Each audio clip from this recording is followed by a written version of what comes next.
오늘 바울이 다른 사람에게 기쁨을 줄 수 있었던 것은 바울이 누구보다도 겸손한 사람이었기 때문입니다. 여러분, 바울이 빌립보서의 주제가 뭐죠? 그리스도 안에서의 기쁨입니다. 기쁨에 대해서 편지를 쓴 사람이 정작 남에게 기쁨을 주는 사람이 아니었다면 많은 사람들이 너나 잘해라 막 이러지 않았겠습니까? 근데 바울이 이런 편지를 쓸 수 있다는 것 자체가 참 바울의 인생이 대단하다. 왜냐하면 다른 사람에게 얼마나 기쁨을 주는 존재였으면 사도 바울은 내가 말하노니 기뻐하라, 다시 말하노니 항상 기뻐하라 이렇게 말할 수가 있었겠습니까? 그 바울의 그런 기쁨의 원리 어디서 올 수 있었던 것일까요? 그것은 바울의 겸손함 때문이었습니다. 자, 그렇다면 우리도 바울처럼 겸손해질 때 우리도 다른 사람들에게 기쁨을 줄 수가 있을 텐데, 자, 그렇다면 겸손하다는 것, 이게 무슨 뜻일까요? 우리가 어떻게 바울처럼 겸손해져서 우리와 만나는 우리의 가족은 물론이고 우리의 동료들, 또 우리 이웃들, 또 우리 목장 식구들에게 우리가 어떻게 기쁨을 주는 사람이 될 수가 있을까요? 첫 번째로 우리가 깨달아야 될 것은 자신보다 다른 사람을 더 존중히 여겨야 한다는 것입니다. 자신보다 다른 사람을 어떻게 해요? 더 존중히 여겨야 합니다. 여러분, 교만한 사람은 여러 가지 특징이 있지만 많은 특징 가운데 하나의 특징을 꼽으라면 저는 잘 웃지 않는다는 것입니다. 여러분, 교만한 사람은 절대 웃지 않습니다. 여러분, 아무리 옛날에 김정은 교수가 그 얘기를 했는데, 김정은 교수라 문화심리학자로서 요즘 꽤 웃기는 강의 많이 하잖아요. 그분이 뭐 나는 아내와의 결혼을 후회한다 뭐 이런 책 써가지고 막 되게 웃겼던 사람인데, 거기서도 그런 얘기가 나오죠. 자기 아내한테 물어봤대요. 아내가 남편한테 물어봤죠. 당신 나하고 결혼한 거 후회해? 그랬더니 김정은 교수가 응, 후회해. 아주 가끔. 이랬대요. 그랬더니 이제 김정은 교수가 당신은? 이렇게 물어봤더니 나는 만족해. 그렇게 얘기를 한 거예요. 그래서 너무 미안해지는 그 순간 아내가 이렇게 대답했다고 합니다. 아주 가끔. 이렇게 얘기를 했대요. 네. 지금도 안 웃는 사람들이 있어요. 안 웃는 사람들이 있어요. 심각한 사람들이에요. 여러분, 이게 김정은 교수가 강의를 하러 다니면 제일 힘든 사람들이 누구냐면 공무원이랍니다. 특히 고위공무원. 고위공무원은 웬만하면 안 웃는데, 이분들은 입술이 팔자예요. 이렇게 딱 돼 있어서 너 한번 나 웃겨봐라. 네가 날 웃길 수 있을 것 같아? 내가 보통 사람인 줄 알아. 그래서 안 웃어요. 근데 여자들은 웬만하면 웃어요. 세훈 엄마는 진짜 웬만하면 웃어요. 참 겸손한 것 같지도 않은데 하여튼 웬만하면 웃어요. 참 놀라운 일이죠. 근데 저는 웬만하면 안 웃어요. 왜냐하면 제가 뭔가를 많이 안다고 생각하는 거죠. 여러분, 웃음이라는 것은 다른 사람들을 나보다 더 낫게 여길 때 오는 겁니다. 별것 아닌 얘기도 까르르 웃는다는 것은 그 사람 얘기가 참 나한테 영향을 줬다는 것이죠. 근데 내가 저 사람보다 더 낫다 이렇게 교만한 마음을 가지게 되면 잘 웃지 않습니다.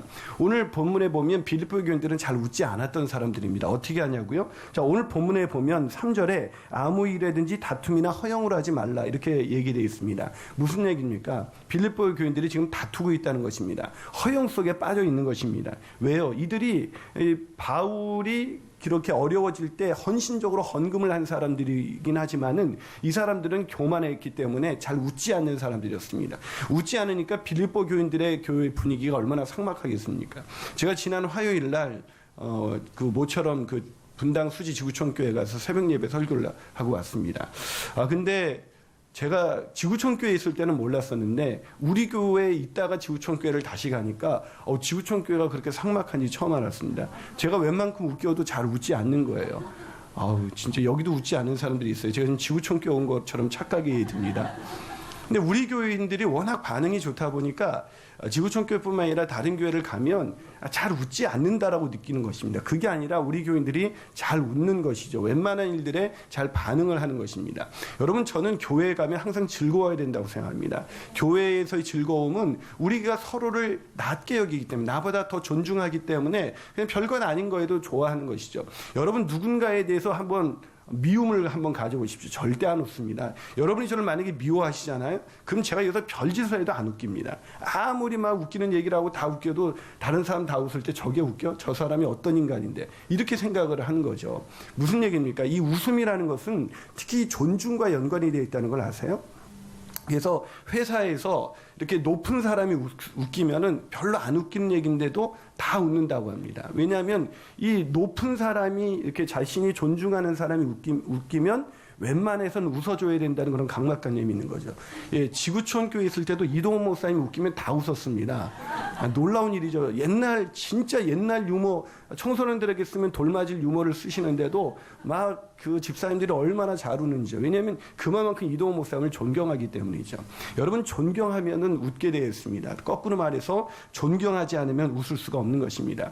오늘 바울이 이 빌립보 교인들을 향해서 너희들이 왜 웃지 않느냐? 너희들은 서로 존중하는 마음이 없이 서로 자기가 잘났다고 다투고 있지 않느냐? 그렇게 다투고 허영 속에 있다 보니까 너희들이 어떻게 웃을 수가 있느냐? 그러면서 이렇게 말합니다. 아무 일에든지 다툼이나 허영으로 하지 말고 오직 겸손한 마음으로 각각 자기보다 남을 더 낮게 여겨라 라고 이야기하고 있습니다. 무슨 얘기입니까? 나보다 남을 더 낮게 여겨라라고 얘기하고 있다는 걸 기억하십시오. 나보다 더 남이 낫기 때문에 낮게 여기는 게 아닙니다. 여기라는 이 단어는 그렇지 않은데 그렇게 생각해라라는 그런 뜻이 아니겠습니까? 다시 말해서 여러분, 이 바울이 빌립보 교인들을 볼 때 마음의 기쁨이 충만해지기 시작했습니다. 왜요? 빌립보 교인들을 볼 때 저 다투는 것들, 늘 싸우는 것들 이렇게 생각했으면 사도 바울의 마음속에 기쁨이 없을 텐데, 사도 바울은 너희들을 생각할 때마다 내가 기뻐하고 또 기뻐한다고 이야기하고 있습니다. 무슨 말입니까? 자기보다 못한 그 빌립보 교인들을 자기보다 훨씬 더 높다고 봐주는 것입니다. 여러분, 빌립보 교인들하고 바울 게임이 되는 사람들입니까? 바울이 어떤 사람입니까? 가말리엘의 수제자입니다. 오늘날로 말하면 최고의 명문대학을 수제자로 나온 사람이고요. 감은 끝내주는 사람입니다. 그 당시 율법으로는 흠이 없고 완전한 사람입니다. 이런 사람이 볼 때 빌립보 교인들은 정말 형편없는 사람들이죠. 그런데도 바울은 자기보다 빌립보 교인들을 더 낮게 여겼습니다. 그러기에 그들이 했었던 그런 자그마한 일 하나하나를 다 기억하면서 기뻐하는 것입니다. 사랑하는 여러분, 여러분의 아이들을 볼 때 기쁨이 오십니까? 예, 기쁨이 안 오시죠. 인간을 딱 볼 때 와, 애들이 막 20점 맞아왔어요. 근데 막 기쁨이 오세요? 하긴 20점을 안 맞아오나 봐요, 애들이. 우리 애들은 맞아와요, 놀랍게도 그 점수. 근데 저는 그 아이를 볼 때 성적이 내 인생에 중요하지 않다, 이런 생각을 딱 갖고 있으니까 걔가 20점 맞고 와도 늘 기뻐합니다. 어저께도 내가 너무 기뻐서 막 안으면 얘가 저를 막 밀치고, 이제 완전히 세은이가 이제 너무 등치가 커져가지고 저를 밀치면 제가 밀려나요. 그래서 막 그런데도 저는 걔가 이렇게 보기만 해도 기쁘고 마음이 이렇게 막 신이 나는지 모릅니다. 그래서 저는 제가 힘들 때 제일 제 기쁨을 빨리 회복하는 비결 중에 하나는 뭐냐면 집에 가서 아이들을 보는 겁니다. 아이들을 보면 특히 이 둘째 세진이는 얼마나 귀엽습니까?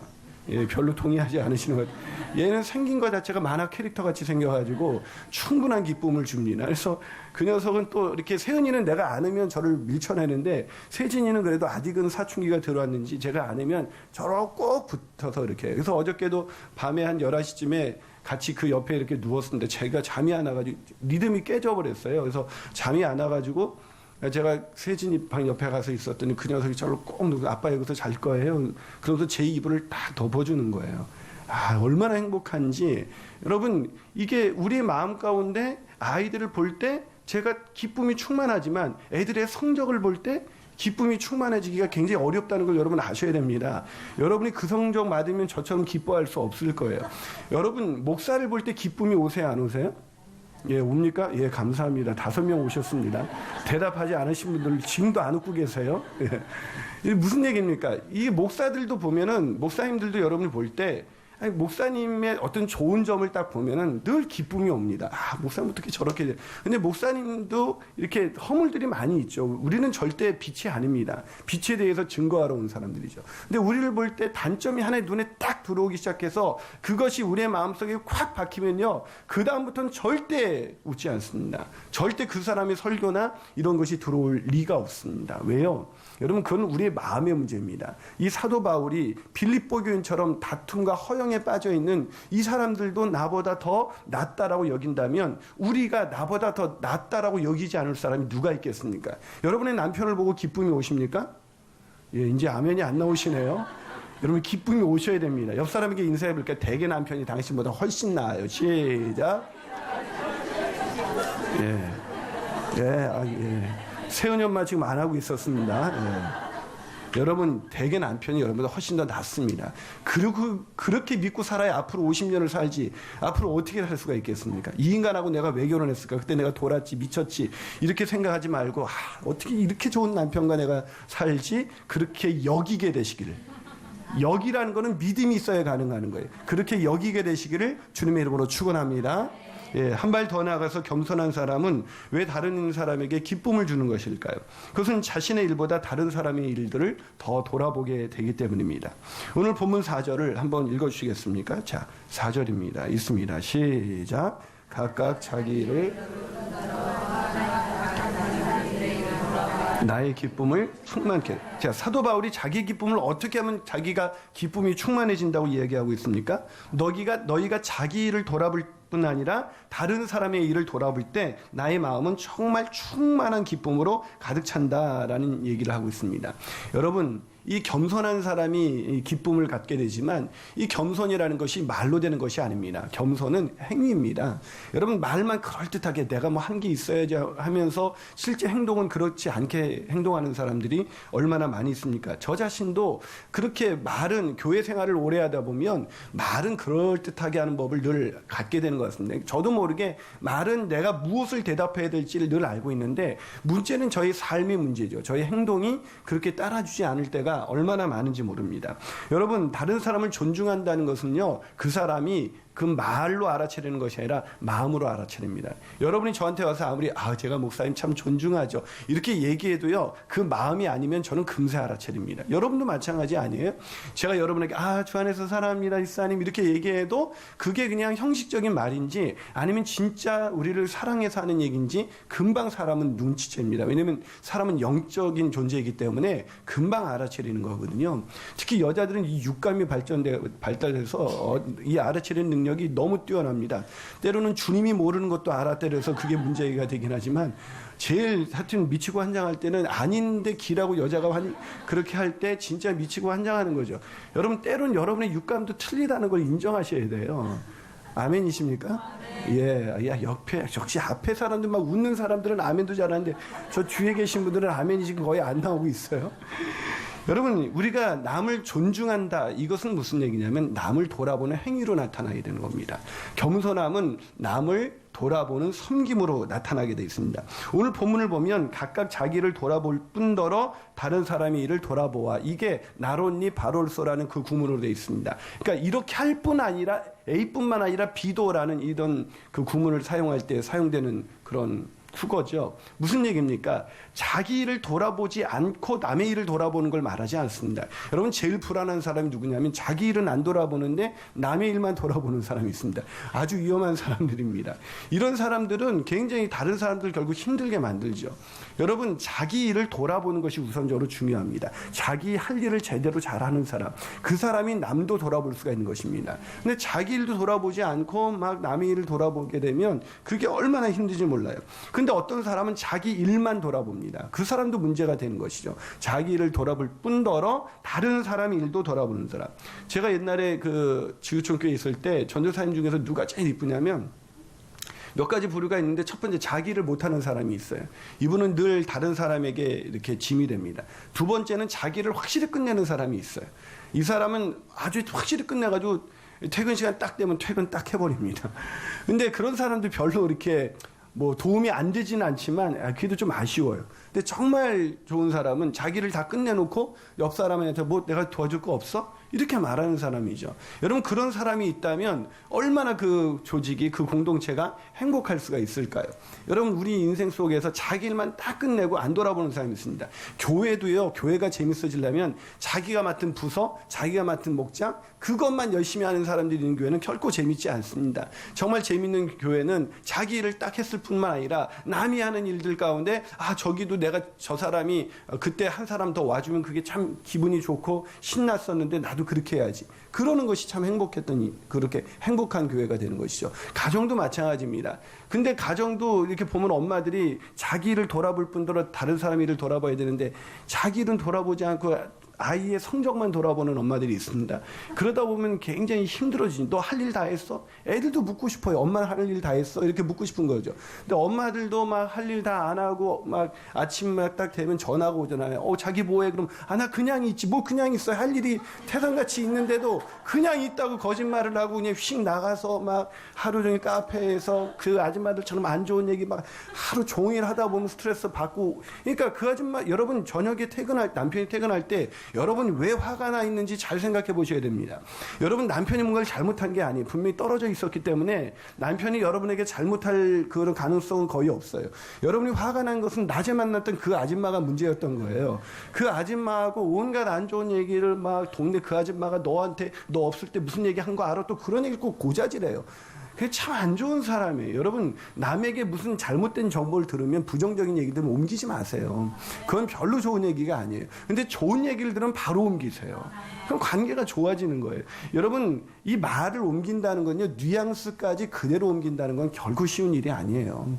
근데 이 좋은 얘기는 그대로 옮기지 않고 더 부풀려서 옮겨도 그게 문제가 되지 않습니다. 근데 나쁜 얘기는 정확하게 옮겨도 이게 제대로 될까 말까 하는데 이게 잘못돼서 전달이 돼버리면 굉장히 어려워요. 근데 우린 이상하게 이 남의 그 안 좋은 얘기는 그냥 무조건 믿어버리는 경향이 있어요.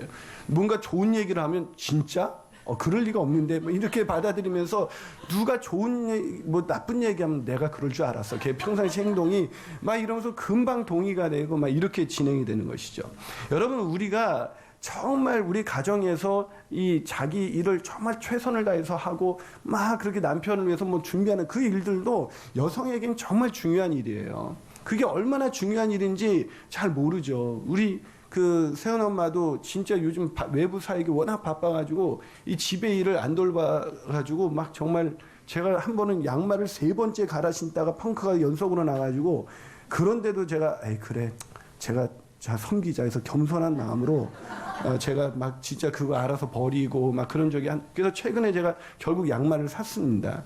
여러분 우리가 인생을 살아갈 때 우리의 가정에서 또한 직장에서 또한 우리 주변에서 일어나는 모든 일들은 뭐냐면 내 자신을 돌아본 다음에 여유를 가진 사람만이 다른 사람에게 기쁨이 될 수가 있습니다. 우리가 언제 짜증이 납니까? 내가 여유가 없을 때, 내 마음에 다른 사람을 돌아볼 그런 틈이 없을 때 우리가 짜증이 나게 되는 것이죠. 오늘 사도 바울은 어떻게 했습니까? 자기의 일만 돌아보기에도 정신이 없는 사람이에요. 왜냐하면 이 사람이 지금 어디에 있습니까? 감옥에 있어요. 지금 자기가 어떻게 빠져나갈까? 이것만이 사도 바울의 관심으로 가득 차 있어야 되는데 바울은 지금 자기 감옥에 있는 자기가 아니라 지금 다툼과 허영으로 인해서 깨질 위기에 있는 기쁨을 상실한 그 빌립보 교회가 관심거리였습니다. 그래서 그들을 어떻게 도울 수 있을까? 그래서 그들을 위해서 기도합니다. 그리고 그들을 위해서 기도하다가 마침내 편지를 쓰기로 작정한 것입니다.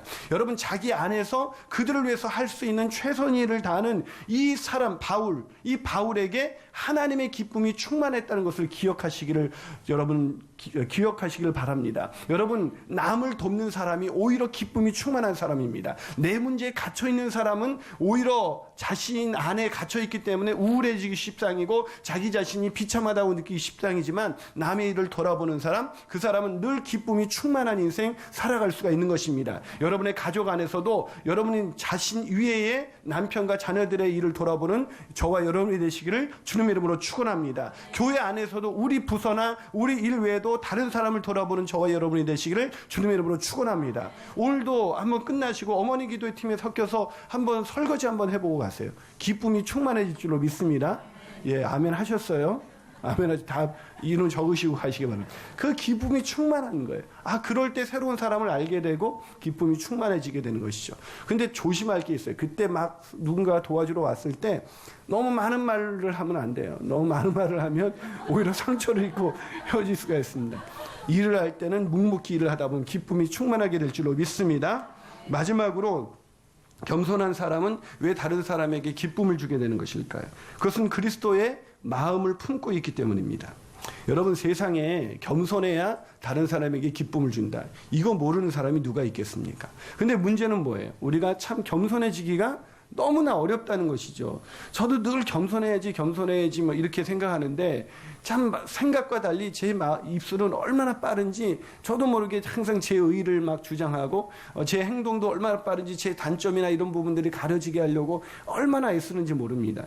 참 겸손하고 싶은데 그게 안 돼서 오늘 본문을 읽으면서 바울은 어떻게 겸손할 수가 있었을까? 이런 생각을 제가 수도 없이 했습니다. 그런데 사도 바울이 겸손해질 수 있었던 원인이 바로 오늘 5절 때문이었습니다. 이 빌립보서 2장 1절에서 4절까지는 어떤 내용이냐면 그리스도인들이 마땅히 추구해야 할 그런 바람직한 태도인 겸손에 대해서 얘기하는 것입니다.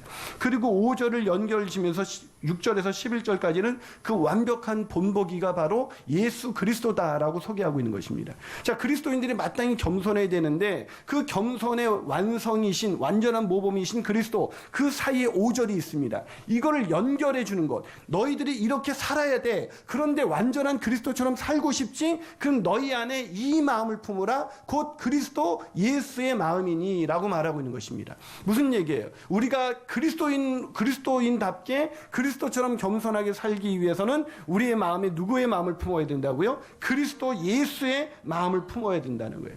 근데 이 그리스도 예수의 마음을 품는다는 이 품는다라는 단어는 여러분 그냥 내가 저절로 되는 것이 아닙니다. 이 품으라라는 이 단어는 프로네이테라는 단어인데 이 프로네이타라는 단어가 추구하다, 얻으려고 애쓰다라는 단어입니다. 즉 품는다는 건 그냥 내가 예수님을 어느 날 구주와 주님으로 영접한 순간부터 저절로 내가 겸손해지고 저절로 그리스도의 마음을 품게 되는 것이 아니라 내가 그리스도의 마음을 품으려고 애쓰기 위해 애쓴다는 거예요. 추구하려고 노력한다는 거예요. 그렇게 추구하고 애쓰고 노력하는 것, 그게 품으라는 단어예요. 무슨 말입니까? 우리 안에는 항상 두 마음이 있습니다. 예수님을 구주와 주님을 영접하는 순간부터 우리 안에는 세 사람이 있습니다. 겸손해지고 싶고 주님을 닮아가려는 그런 마음이 있지만은 또 한 구석에서는 어떤 마음이 있냐면 옛사람, 그냥 내 중심적이고 이기적이고 다른 사람을 함부로 대하고 다른 사람을 비난하고 다른 사람에게 대해서 안 좋은 그런 감정을 품고 있는 옛사람이 동일하게 있어요. 그 두 사람이 항상 싸우는데 이때 항상 예수 그리스도의 마음을 선택할 수 있도록 이 마음을 품을 수 있도록 그것이 내 마음이 될 수 있도록 항상 노력하는 사람만이 그 마음대로 살 수가 있다는 거예요. 여러분, 많은 사람들이 착각합니다. 내 마음대로 하려는데 잘 안 돼. 안 되는 게 아니에요. 추구하려는 노력을 중단했기 때문입니다. 내 옛본성은 여지껏 여러분 예수님 믿은 지 몇 년 되셨습니까? 저만 해도 제 옛본성으로 살아온 수십 년의 세월이 있습니다. 그 수십 년 동안 제가 길들여진 내 생각대로 행동을 하는 거죠. 저희 집이 작년에 이사를 갔습니다. 저희 집이 10층이었다가 이제 8층으로 이사 갔는데 제가 한동안 계속 엘리베이터 타면 저도 모르게 10층을 딱 누르는 거예요.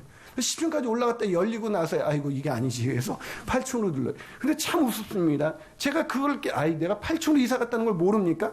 8층으로 이삿짐까지 다 날르면서 이사 가는 걸 왜 모르겠습니까? 그런데도 저도 모르게 계속해서 10층을 누르는 제 자신을 보면서 내 옛사람은 저도 모르게 주님의 뜻대로 그렇게 겸손하게 주님의 마음을 품어야 되는데 저도 모르게 계속 10층을 누르는 것처럼 저도 모르게 내 옛사람의 성향을 계속 선택하면서 살면서 저는 이렇게 말합니다. 나 원래 그래. 나 잘 안 돼. 잘 안 변해 라고 말하는 거죠. 아니요. 하나님은 변한다고 말하고 있습니다. 오늘 바울을 통해서 우리에게 그리스도의 마음을 품을 수 있다고 말하고 있습니다. 그리스도의 마음을 품을 수 있다는 걸 믿게 되시기를 주님의 이름으로 축원합니다. 이 마음을 품게 될 때 여러분의 남편이 퇴근해서 돌아오는 그 순간 얼마나 그분을 기쁨 가운데 맞이할 수가 있을까요? 여러분의 자녀들이 세상에서 여러분의 뜻대로 살든지 그렇지 않든지 여러분이 얼마나 여러분의 자녀를 기쁨으로 맞이할 수가 있겠습니까? 그렇게 될 때 여러분의 가정은 천국과 같은 가정이 될 것이고 여러분의 자녀의 성적에 상관없이 여러분의 남편의 벌이에 상관없이 여러분의 가정은 천국과 같은 가정으로 변화될 줄로 믿습니다. 기쁨이 떠나지 않는 가정이 될 줄로 믿습니다. 또 여러분이 속한 모든 공동체, 목장이나 모든 이웃이나 여러분을 만나는 사람들마다 왠지 저 사람을 만나고 돌아오면 마음에 알 수 없는 기쁨과 알 수 없는 평강이 찾아오는 것을 부인할 수가 없어서 어느 날 여러분에게 이렇게 말할 것입니다. 도대체 여러분 안에 누가 계시길래 그렇게 행복한 인생을 살아가십니까? 여러분, 이것이 바로 그리스도인의 기쁨입니다. 이 기쁨을 누리시는 저와 여러분이 되시기를 주님의 이름으로 축원합니다. 여러분의 그리스도의 마음을 품으십시오. 그 마음을 품고 살아가는 저와 여러분이 되시기를 주님의 이름으로 축원합니다. 우리 함께 기도하시겠습니다.